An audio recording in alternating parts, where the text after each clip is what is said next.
तो बच्चों आज हम लोग यानी कह सकते हैं कि एनसीईआरटी स्टेट ऑफ मैटर, तो स्टेट ऑफ मैटर चैप्टर का एनसीईआरटी क्वेश्चन सॉल्व कर रहे थे। पिछले 2 लेक्चर वीडियो में क्वेश्चन संख्या 9 तक सॉल्व किया गया है। आज 10वां क्वेश्चन है, यदि 546 डिग्री सेल्सियस ताप है तो टेम्परेचर को T से लिखते हैं, T बराबर 546 डिग्री सेल्सियस, और गैसीय समीकरण में कभी भी डिग्री सेल्सियस ताप को केल्विन में चेंज कर लेते हैं। इसके लिए 273 ऐड कर देते हैं, तो प्लस 273, तो बराबर 6 3 9 हो गया, और 7 4 11 का 1 5 2 7 और 1 8, 819 केल्विन ताप हो गया। तो 819 केल्विन ताप हो गया। इस 819 केल्विन ताप पर 0.1 बार दाब, P = 0.1 बार दाब और इतना ml फास्फोरस, तो ये आयतन है। आयतन को V से तो 340.5 ml को बदल लें 1 लीटर में 10⁻³ होता है, तो 10⁻³ डेसीमीटर क्यूब या लीटर होगा, या इसी को कहते हैं लीटर। इतना हो गया फास्फोरस का भार को W से, तो W बराबर 0.0625 ग्राम है। तो फास्फोरस का मूलत द्रव्यमान को यम से लिखते हैं। तो यम हमें निकालना है, इतना डिग्री सेल्सियस ताप, तो T का मान डिग्री सेल्सियस केल्विन में बदल लिए, 0.1 बार दाब, तो P का मान इतना बार, इतना ml है, तो आयतन dmq या लीटर में लेते हैं, तो 1 लीटर में 1000 ml, तो 1 ml में 10⁻³ आपका लीटर हो जाएगा, तो लीटर में चेंज कर लिए। फास्फोरस का भार है, तो भार को W से, मूलत द्रव्यमान तो यम से, तो यम बराबर क्या, तो यहाँ पर लिखेंगे अर्थात आदर्श गैस समीकरण से। तो आदर्श गैस समीकरण का सूत्र होता है PV = W/m/RT। हमको यम चाहिए, यम को ऊपर कर दिया जाए, तो यम क्या है, तो मोलर द्रव्यमान, तो मोलर द्रव्यमान यम बराबर, ये ऊपर हो गया तो WRT और अपान PV। W की वैल्यू तो 0.0625 और R गैस नियतांक है, तो गैस नियतांक की वैल्यू होती है 0.0821, और T परम ताप है जिसका मान 819 केल्विन हो गया। अब बटा P दाब है 0.1 बार, और V आयतन है जिसका मान 340.5 × 10⁻³ लीटर। तो इसको तीनों को गुणा करके इसका अगर भाग दे देंगे तो लगभग आपका आंसर आ सकता है, यानी 124.92 ग्राम प्रति मोल। यानी इन तीनों का गुणा कर दीजिए या इन दोनों का गुणा करके भाग दे देंगे, तो लगभग इतना मोलर द्रव्यमान आपका आंसर आ जाएगा। तो एनसीईआरटी क्वेश्चन का क्वेश्चन नंबर 10 था। अब अगला क्वेश्चन देखेंगे 11।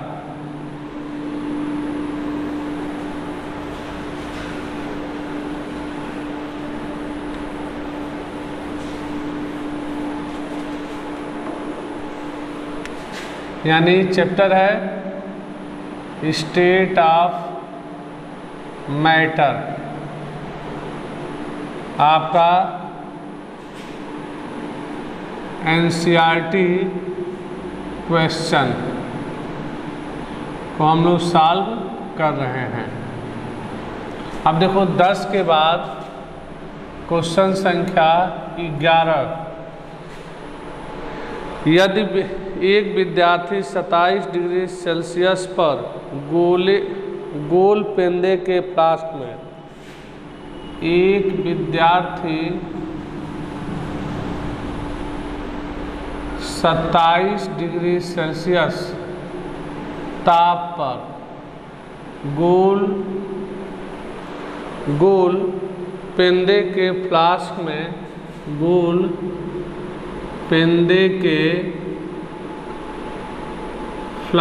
में अभिक्रिया मिश्रण डालना भूल गया। अभिक्रिया मिश्रण डालना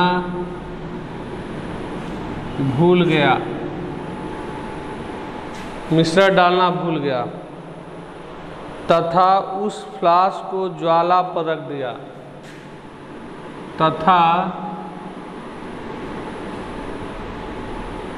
उस फ्लास्क को ज्वाला पर रख दिया।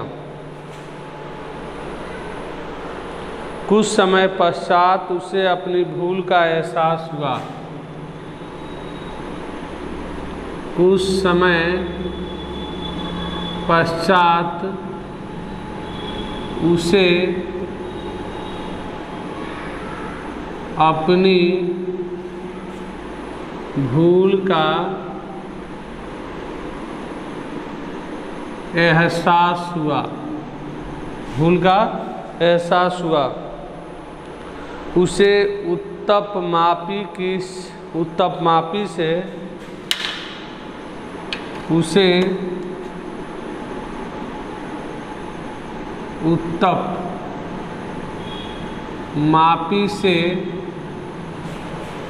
उत्तपमापी से फ्लास्क का ताप 447 डिग्री सेल्सियस पाया।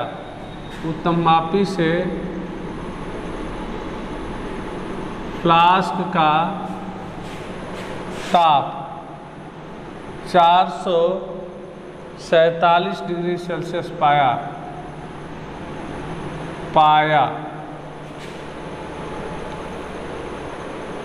आप बताइए कि वायु का कितना भाग फ्लास्क से बाहर निकला। आप बताइए कि वायु का कितना भाग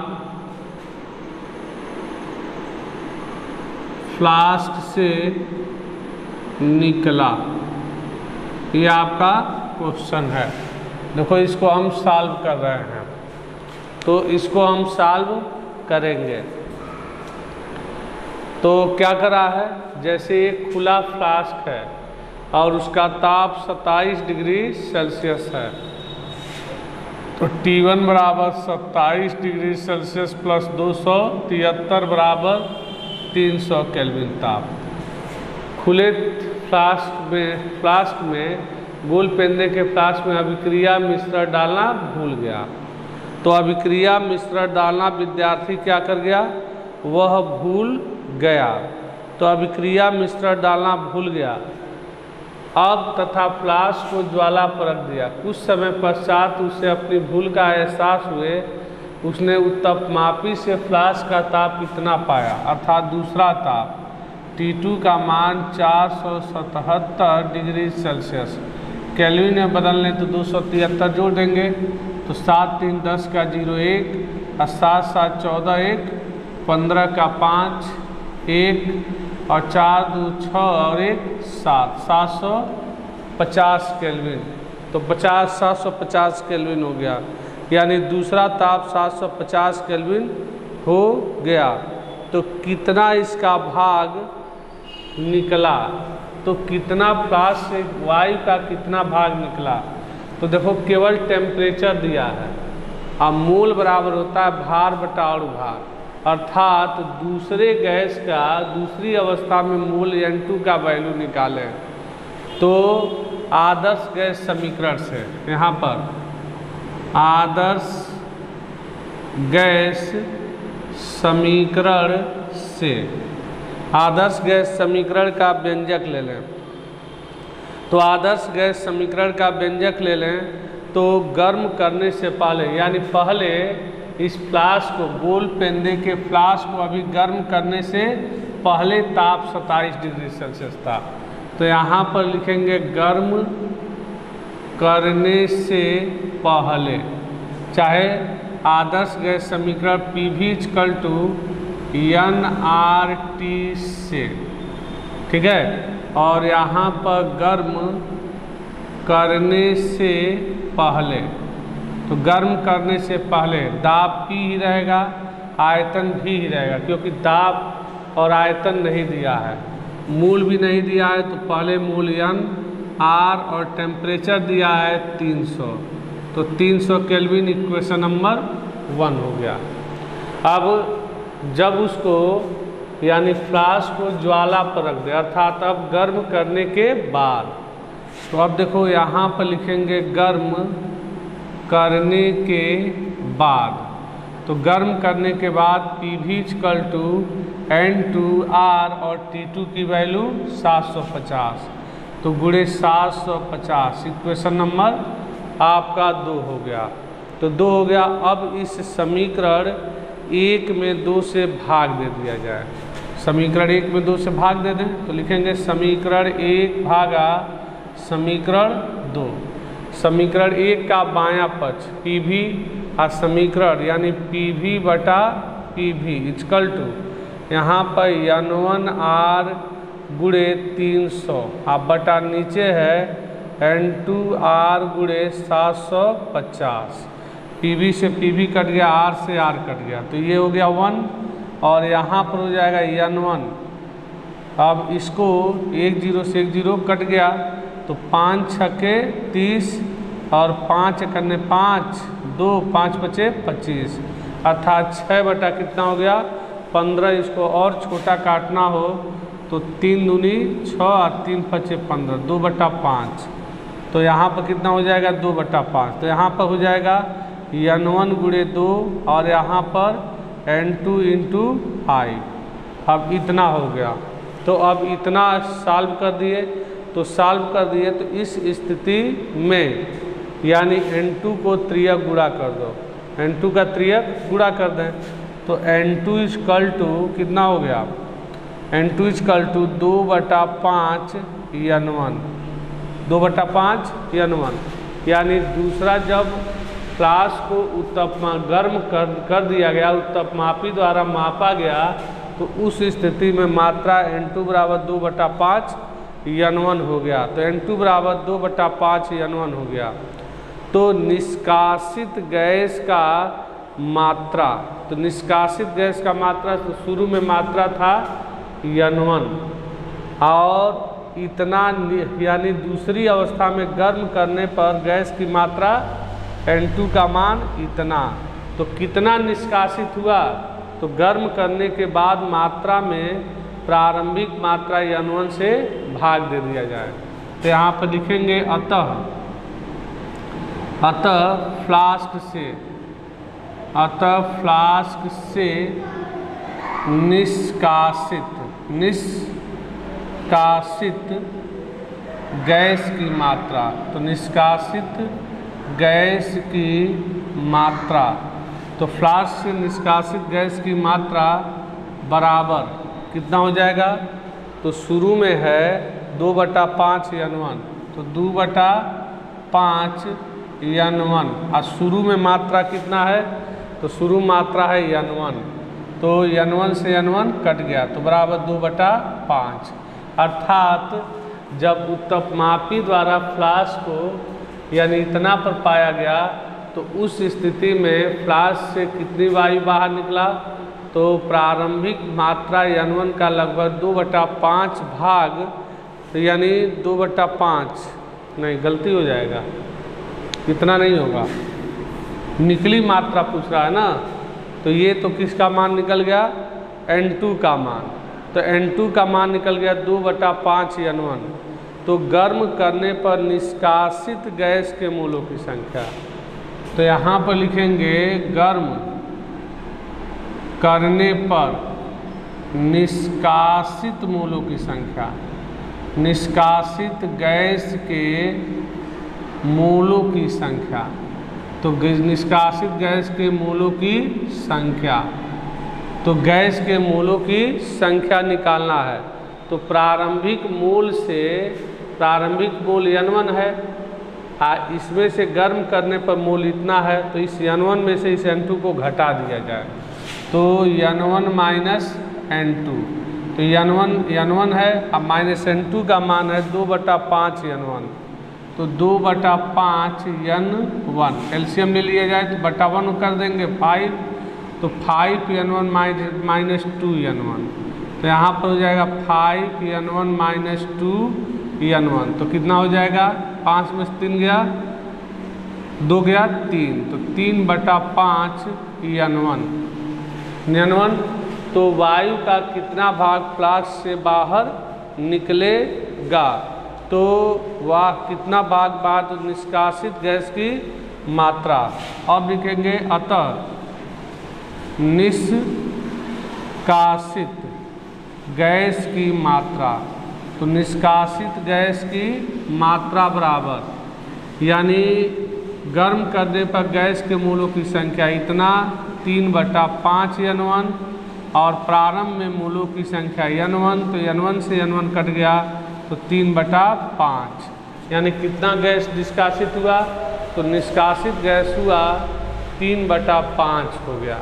तो ये आपका क्वेश्चन संख्या 11 हो गया, क्वेश्चन संख्या 11 हो गए। अब देखेंगे 11 के बाद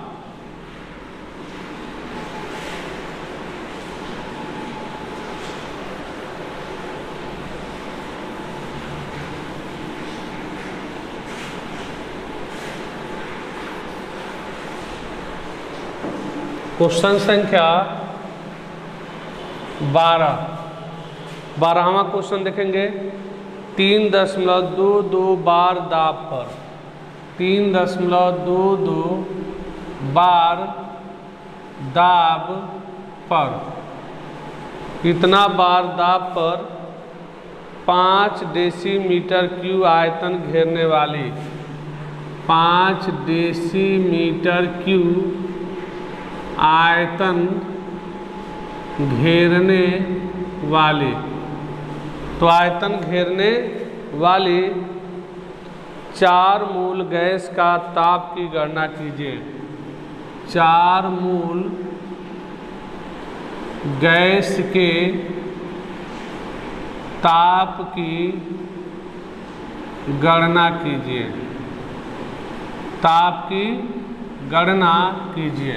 तो देखो दाब है 3 कैलकुलेशन करें, तो दाब है 3.22 बार, तो P बराबर 3.22 बार, और आयतन डेसीमीटर क्यूब में होना चाहिए जो है, तो V बराबर 5 डेसीमीटर क्यूब।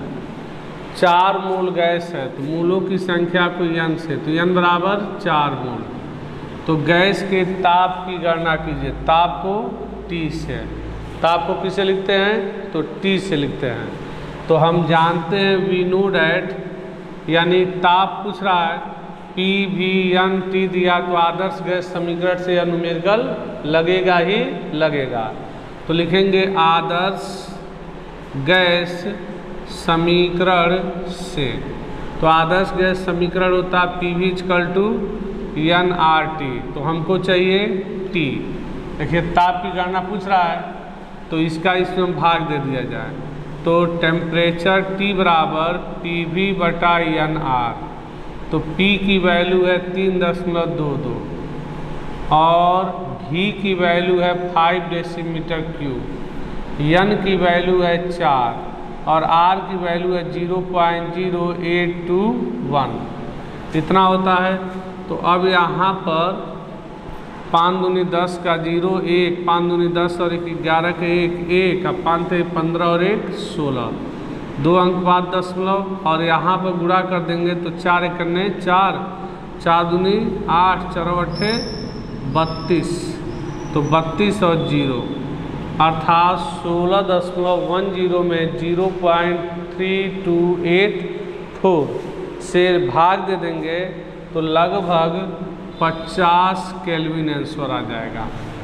कोई भी आंसर केल्विन में देते हैं या डिग्री सेल्सियस में, तो यह केल्विन में है, अगर डिग्री सेल्सियस में लाना है तो 50 केल्विन, और डिग्री केल्विन को डिग्री सेल्सियस में बदलने के लिए 273 घटा दिया जाता है। तो 273 में से 50 को घटा दो तो 3 में 0 गया 3, और यहाँ पर 7 में 5 गया 2, और यहाँ पर आपका हो गया 2, तो माइनस है, तो ये माइनस है, तो माइनस 223 डिग्री सेल्सियस। केल्विन में इतना, डिग्री सेल्सियस में इतना। तो ये आपका क्वेश्चन संख्या 12 को हमने क्या कर दिया, एनसीईआरटी का क्वेश्चन संख्या 12 को हमने सॉल्व कर दिया, जिसको आप नोट कर लेंगे। 12 के बाद क्वेश्चन संख्या 13 देखेंगे। एकदम आसान ये क्वेश्चन था।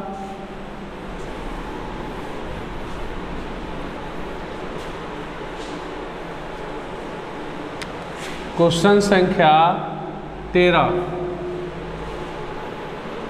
1.4 ग्राम डाई नाइट्रोजन गैस में 1.4 ग्राम डाई नाइट्रोजन गैस। तो डाई नाइट्रोजन गैस में उपस्थित कुल इलेक्ट्रॉनों की संख्या की गणना कीजिए। गैस में उपस्थित कुल इलेक्ट्रॉनों की संख्या, कुल इलेक्ट्रॉनों की संख्या, तो कुल इलेक्ट्रॉनों की संख्या की गणना कीजिए। तो कुल इलेक्ट्रॉनों की संख्या की गणना कीजिए। ये आपका क्वेश्चन हो गया कि 1.4 ग्राम डाई नाइट्रोजन गैस में उपस्थित कुल इलेक्ट्रॉनों की संख्या की गणना कीजिए। तो डाई नाइट्रोजन का मतलब होता है N2। 2 नाइट्रोजन परमाणुओं से मिलकर के बने अणु को हम क्या कहेंगे, डाई नाइट्रोजन। अब इसके 1.4 ग्राम, तो W का मान है 1.4 ग्राम, और यहाँ पर डाई नाइट्रोजन है तो लिखेंगे N2 का अणु भार। तो अणु भार m बराबर, अणु भार निकालने के लिए परमाणु भार को जोड़ देते हैं। तो नाइट्रोजन का परमाणु भार 2 होता है, 14 होता है, और 2 नाइट्रोजन है तो 14 दूनी 28। अब यहाँ पर मोल संख्या, तो मोल संख्या n बराबर होता है भार बटा अणु भार। तो मोल भार है 1.4 और अणु भार है 28। ऊपर नीचे 10 से गुणा कर दे, 14 बटा 280, 14 दूनी 28, 1/20, दशमलव बढ़ा दिए तो 0, तो 10 हो जाएगा। एक और 0 बढ़ा दिए 100, तो 100/20, 20 बचे 100, तो इतना मोल हो गया। अब अणुओं की संख्या निकाल लेंगे। तो पहले चैप्टर में हम बताएं मोल कॉन्सेप्ट में यह फार्मूला कि अणुओं की संख्या बराबर होता है मोल संख्या गुणे एवोगैड्रो संख्या। तो एवोगैड्रो संख्या का मान 6.02 × 10⁻23 होता है।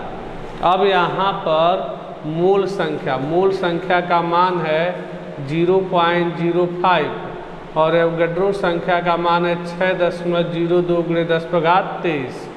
अब देखो बाबू, दशमलव स्थान 2 आगे आओ, तो 2 दशमलव स्थान आएंगे तो 2 माइनस बढ़ जाएगा, तो 2 माइनस बढ़ जाएगा तो इसको लिख सकते हैं 5 × 10⁻−2, और इसको लिख सकते हैं 6.02 × 10⁻23। अगर इसको सॉल्व कर दें तो +23 में से -2 घटाएंगे तो +21 हो जाएगा, और इसका गुणा कर दें, 5 दूनी 10 का 0 1, यहाँ पर 1, और 5 छके 30, 2 अंक बाद दशमलव, तो इतना, और 10⁻21। दशमलव स्थान एगो पीछे आएंगे तो 1 प्लस बढ़ जाएगा, तो कितना हो जाएगा 3.01, और 1 आगे आएंगे 1 पीछे आएंगे तो 1 प्लस बढ़ जाएगा, तो 21 है तो 22 हो जाएगा। ये 1.4 ग्राम में कुल अणुओं की संख्या इतना निकल गया। अब यहाँ देखो अब N2 में इलेक्ट्रॉन की संख्या, N2 में इलेक्ट्रॉन की संख्या, डाई नाइट्रोजन में इलेक्ट्रॉनों की संख्या बराबर, चूंकि परमाणु क्रमांक बराबर इलेक्ट्रॉनों की संख्या होता है, तो नाइट्रोजन का परमाणु क्रमांक 7 होता है। तो परमाणु क्रमांक 7 है तो Z बराबर E, तो परमाणु क्रमांक 7 है तो इलेक्ट्रॉन भी 7 होगा। तो एक नाइट्रोजन में 7 इलेक्ट्रॉन, 7 इलेक्ट्रॉन, आपको नाइट्रोजन है 2, तो 2 से गुणा कर देंगे तो 7 दूनी 14, तो कुल इलेक्ट्रॉनों की संख्या 14। अब क्या लिखेंगे, अतः कुल अणुओं में कुल इलेक्ट्रॉन की संख्या, तो यहाँ पर कुल इलेक्ट्रॉन 14 है, कुल अणु इतना है, तो इस कुल इलेक्ट्रॉनों में कुल अणुओं की संख्या से गुणा कर दिया जाए। तो कहेंगे अतः कुल अणुओं में कुल इलेक्ट्रॉन की संख्या, तो कुल अणुओं में कुल इलेक्ट्रॉन की संख्या, तो कुल अणु कितना है, इतना है 3.01 गुणे 10 पर घात 22, और कुल इलेक्ट्रॉन कितना है, तो 14 है। तो 14 करने 14 का 4 1 हो गया, 1 हो गया, 14 तिया 42, तो यहाँ पर 42, 2 अंक बाद दशमलव, तो इतना गुणे 10 पर घात 22, दशमलव स्थान एक और पीछे आएंगे तो एक और प्लस बढ़ जाएगा, तो 4.21 का एक प्लस और बढ़ जाएगा, तो 22 और 1 23 आंसर। तो इसका मतलब 1.4 ग्राम डाई नाइट्रोजन में कुल इलेक्ट्रॉनों की संख्या कितनी होगी, तो 4.21 गुणे 10 पर घात 23 इलेक्ट्रॉन हो सकते हैं। इसी तरह यहाँ पर इतने ग्राम में कुल इलेक्ट्रॉनों की संख्या, कुल प्रोटॉनों की संख्या और कुल न्यूट्रॉनों की संख्या पूछेगा तो सेम इसी जैसा निकाल लेंगे, केवल यहाँ पर इलेक्ट्रॉन की संख्या बराबर होता है प्रोटॉन की संख्या। तो अगर कुल प्रोटॉन पूछे तो यही आंसर आएगा, और न्यूट्रॉन पूछे तो n बराबर A-P से N2 में इलेक्ट्रॉन निकाल दो और कुल अणु से गुणा कर दो, तो इतने ग्राम में कुल न्यूट्रॉन भी निकल सकता है। तो ये क्वेश्चन संख्या हो गया 13।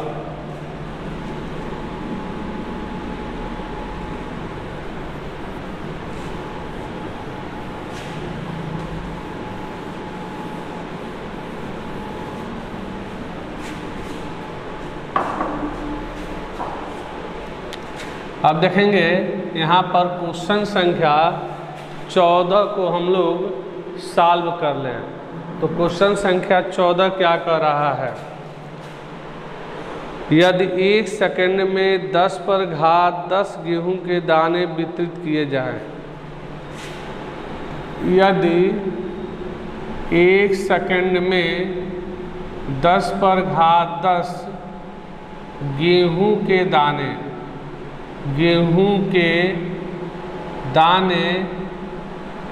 वितरित किए जाएं, तो वितरित किए जाएं, यानी 1 सेकंड में कितना दाना वितरित किया जाए गेहूं का, तो 10 पर घात 10 गेहूं के दाने वितरित किए जाएं, तो एवोगैड्रो संख्या के बराबर दाने वितरित करने में कितना समय लगेगा।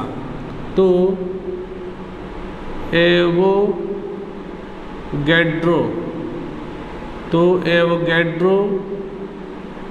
संख्या के बराबर दाने वितरित करने में, तो वितरित करने में कितना समय लगेगा, तो इतने दानों को वितरित करने में कितना समय लगेगा, वही क्वेश्चन को पूछा जा रहा है।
हाँ देखो, इस क्वेश्चन को कैसे सॉल्व कर सकते हैं। ये क्वेश्चन जो है पहले चैप्टर में भी सॉल्व किया गया है और स्टेट ऑफ मैटर में भी ये क्वेश्चन आ गया है। तो देखो, यानी इतने दाने वितरित करने में, तो एवोगैड्रो संख्या का मान इतना होता है, तो कह सकते हैं, तो चूंकि 10 पर घात 10 दाने वितरित करने में, दाने वितरित करने में, तो वितरित करने में लगा समय, एकदम आसान क्वेश्चन है।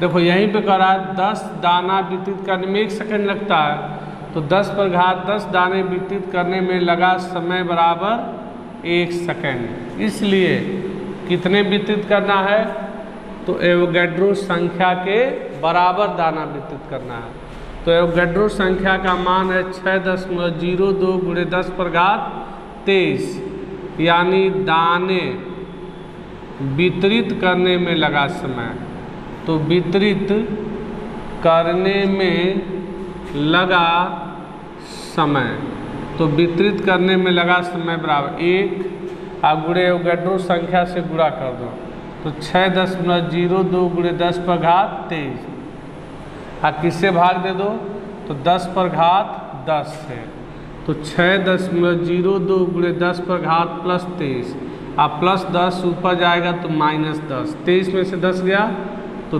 13, तो 10 पर घात कितना हो जाएगा, 13 सेकेंड। अर्थात एवोगैड्रो संख्या के बराबर दाना वितरित करने में इतना सेकंड लगेगा, 6.02 गुणे 10 पर घात 13 सेकंड लग सकता है। तो इतना सेकंड लग सकता है। अब यहाँ पर इतना सेकंड आपका आंसर हो जाएगा, आंसर हो गया ये, ठीक है। तो इसको देखो एकदम आसान क्वेश्चन है, एक लाइन का ये आसानी से लग जाता है, यानी क्वेश्चन में ही आंसर छुपा है। 10 पर घात 10 दाने वितरित करने में लगा समय 1 सेकेंड, अतः एवोगैड्रो संख्या की वैल्यू इतना है, इतने दाने वितरित करने में, तो 1 में इससे गुणा कर दिए, 10 पर घात 10 से भाग दे दिए, तो आंसर किस में आएगा, इतना सेकंड में। इसको मिनट में भी बदल सकते हैं और वर्ष में भी बदला जा सकता है। अब देखो यहाँ पर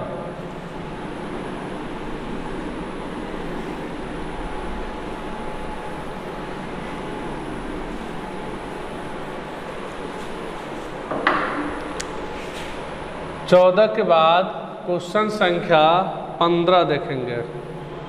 27 डिग्री सेल्सियस ताप, लिखेंगे 27 डिग्री सेल्सियस ताप तथा 1 डेसीमीटर क्यूब आयतन वाले फ्लास्क में, 1 डेसीमीटर क्यूब आयतन वाले फ्लास्क में, आयतन वाले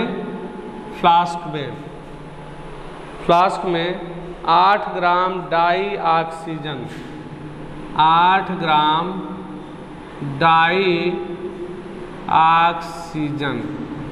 डाई ऑक्सीजन का सूत्र होता है O2, तथा 4 ग्राम डाई हाइड्रोजन का मिश्रण, 4 ग्राम डाई हाइड्रोजन, तो डाई हाइड्रोजन का मतलब H2, तो डाई हाइड्रोजन का मिश्रण, तो डाई हाइड्रोजन का मिश्रण का कुल दाब कितना होगा, मिश्रण का कुल दाब कितना होगा, तो कुल दाब कितना होगा, ये आपका क्वेश्चन है। अब इसको हम लोग सॉल्व कर रहे हैं। अब कह रहा है 27 डिग्री सेल्सियस ताप है, तो ताप का मान 27 है, तो T बराबर 27 डिग्री सेल्सियस प्लस 273 बराबर 300 केल्विन ताप पर 1 डेसीमीटर क्यूब आयतन, आयतन को V से V का मान 1 डेसीमीटर क्यूब, इसी को क्या कहते हैं, लीटर भी कहते हैं, मिश्रण का कुल दाब कितना होगा, कुल दाब को P से, तो कुल दाब P पूछ रहा है। अब देखो यहाँ पर डाई ऑक्सीजन, तो डाई ऑक्सीजन के मोलों की संख्या NO2 के मोलों की संख्या, भार बटा और भार, तो ऑक्सीजन का भार 8 है और O2 है तो परमाणु भार हो जाएगा 1 का 16, तो 2 है तो 16 दूनी 32, तो 8 बटा 32, 4 दूनी 8 और चौरवट 8 चौको 32, अर्थात 8 चौको 32, 1 बटा 4 हो गया। अब ऑक्सीजन के बाद हाइड्रोजन, हाइड्रोजन का मोल NH2, भार बटा और भार, भार है 4 ग्राम और हाइड्रोजन का परमाणु भार होता है 2, तो 2 हो जाएगा। हाइड्रोजन का 1 होता है, 2 है तो 2 हो जाएगा, तो यहाँ पर 2। अब कुल मोलों की संख्या, तो लिखेंगे कुल मोलों की संख्या, तो कुल मोलों की संख्या के लिए दोनों को जोड़ दिया जाए, तो N बराबर NO2 प्लस NH2, तो NO2 का मान है 1 बटा 4 और NH2 का मान है 2, तो एलसीएम हो जाएगा इतना 4, तो कितना हो जाएगा 1 और 4 बार में 4 दूनी 8, 8 1 9, तो 9 बटा 4, तो कितना हो जाएगा, इसको 4 दूनी 8, 0.1, 4 दूनी 8, 4 पचे 20, इतना मोल हो गया। अब यहाँ पर आदर्श गैस समीकरण से, तो आदर्श गैस समीकरण का सूत्र होता है PV = NRT, PV = NRT। तो हमको क्या चाहिए बाबू, हमको चाहिए कुल दाब P, तो P बराबर NRT और बटा V, तो P = N की वैल्यू कितनी है, तो 2.25, तो 2.25 और R है गैस कांस्टेंट, और गैस कांस्टेंट की वैल्यू होती है कितनी, तो 0.0821 और T परम ताप, परम ताप कितना है 300 केल्विन, तो यहाँ पर 300 केल्विन, अब बटा V आयतन 1 डेसीमीटर क्यूब, तो इतना हो गया। अब इन तीनों का आपस में गुणा कर देंगे, तो इन तीनों का आपस में गुणा कर देंगे तो 56.025, 56.025 क्या हो जाएगा ATM आंसर। तो ये क्वेश्चन संख्या आपका 15 को सॉल्व कर दिया गया, तो क्वेश्चन संख्या 15 को सॉल्व कर दिया गया। अब इसी तरह क्वेश्चन संख्या 16, 17 इसको हम लोग सॉल्व कर दें।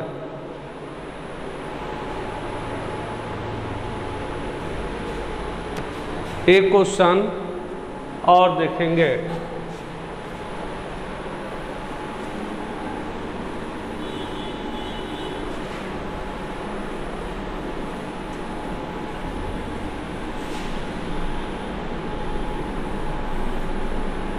शेष अगले मीटिंग में हम लोग देखेंगे। आज का मीटिंग समाप्त।